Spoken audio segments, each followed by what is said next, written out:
Let's learn how you can fix iPhone video sounds not working. This could cause a lot of things.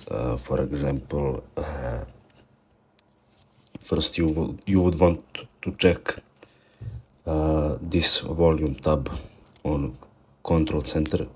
If it's turned down, you will have to make sure you do volume up. Next thing is microphone usage. As you can see here, if you have this orange little dot, it means you're using your microphone right now, and because of that phone won't register any sounds. Like if you go to Instagram while recording, you will not hear any sounds from Instagram reels or videos. Now if you don't have sound on iPhone